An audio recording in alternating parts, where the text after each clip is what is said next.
वन्दे देव उमापतिं सुरगुरुं वन्दे जगत्कारणं वन्दे पन्नगभूषणं मृगधरं वन्दे पशूनां पतिं वन्दे सूर्यशशाङ्कवह्निनयनं वन्दे मुकुन्दप्रियं वन्दे भक्तजनाश्रयं जबरदां वन्दे शिवं शङ्करम्। ओम भगवान शंकर भगवान के चरण कमलों में नतमस्तक होकर के आज हम ये रुद्र संहिता कुमार खंड का प्रथम अध्याय शुरू करने जा रहे हैं, जिसमें कल तक आपने रुद्र संहिता पार्वती खंड सुना था। आज कुमार खंड का प्रथम अध्याय है ब्रह्मा जी का सृष्टि उत्पन्न करना। श्री ब्रह्मा जी बोले, है नारद, सबसे पहले मैंने भृगु, भव, मारीच, अंगिरा, मुनि, बहिन और पितर को उत्पन्न किया और सृष्टि बढ़ाने के लिए कहा।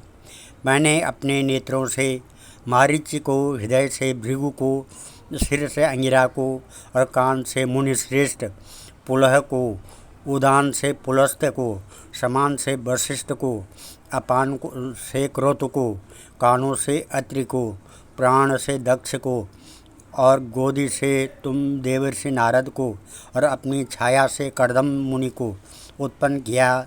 इसके पश्चात मैंने हृदय से धर्म को, पीठ से अधर्म को, होंठ से मोह को, भूं से क्रोध को उत्पन्न किया।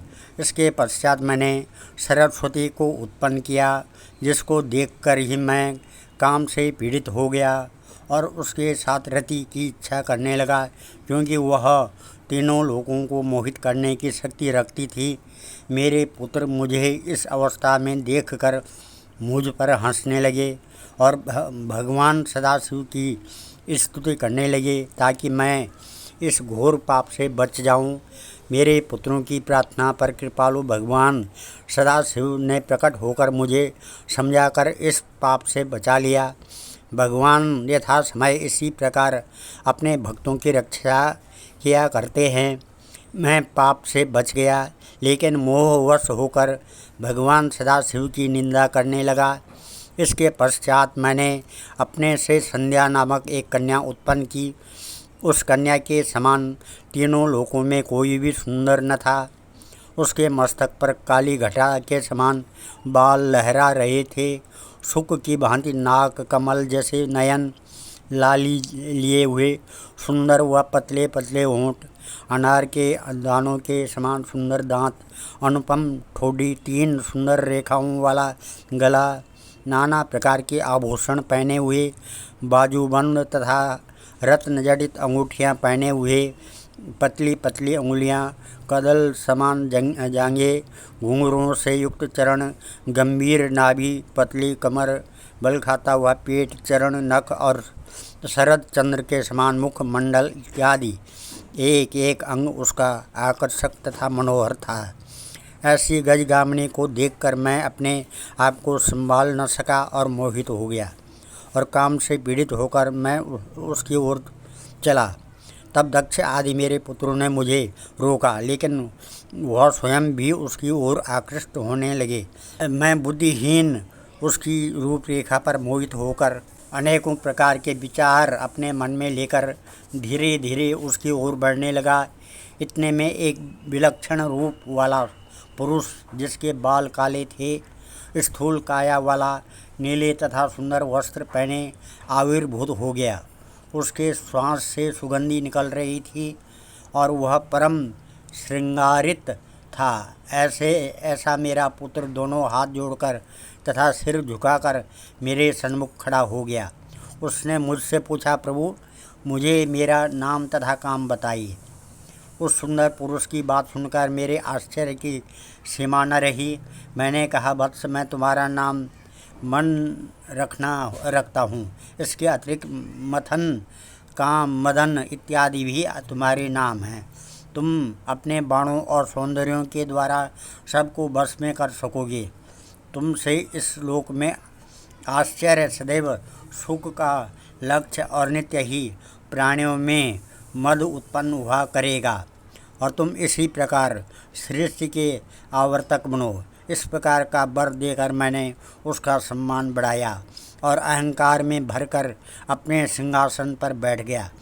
अपने सभी पुत्रों से कहा, देखो, कामदेव का पद सबसे ऊंचा है। मेरी यह बात सुनकर काम ने धनुष पर वह बाण चढ़ाया कि उससे सभी को बुद्धि नष्ट होगी। धनुष को कान तक खींचकर वह विचार करने लगा कि पितामह के वरदान की परीक्षा करनी चाहिए। इस प्रकार सोचकर उसने मोहन नामक बाण मुझ पर छोड़ दिया। साथ ही साथ उसने हर्षण, रोचन, मोहन, शोषण और बाण, इन 5 बाणों को मुनियों पर छोड़ दिया। संध्या पर इन बाणों का कोई प्रभाव न पड़ा। यह देखकर कामदेव ने उस पर भी अपना एक बाण छोड़ा, जिससे संध्या में भी विकार आ गया और वह भी काम के वश में हो गई। उसके शरीर में रोमांच होने लगा, जमाहियाँ आने लगी और 64 कलाओं का प्रयोग करके वह अपने अंगों को संचालित करने लगी। हमारे मन में भी विकार उत्पन्न हो गया। मारीच, अत्रि और दक्षादि सब महर्षि इंद्रियों के विकार को उत्पन्न हो गए। हम सबको काम से पीड़ित देखकर कामदेव को अपने कर्म तथा बाणों में विश्वास हो गया। आज हम इस कथा को यहीं पर विराम देते हैं और कल की कथा संध्या पर पिता व पुत्रों का मोहित होना, शंकर जी द्वारा उनको समझाना। वंदे देव उमापतिं सुरगुरुं वंदे जगत कारणं वंदे पन्नगभूषणं मृगधरं वंदे पशूनां पतिं वंदे सूर्यशशाङ्कवह्निनयनं वंदे मुकुन्दप्रियं वंदे भक्तजनाश्रयं च वरदां वंदे शिवं शंकरम्। अब हम काल भैरवाष्टक स्तुति शुरू करने जा रहे हैं।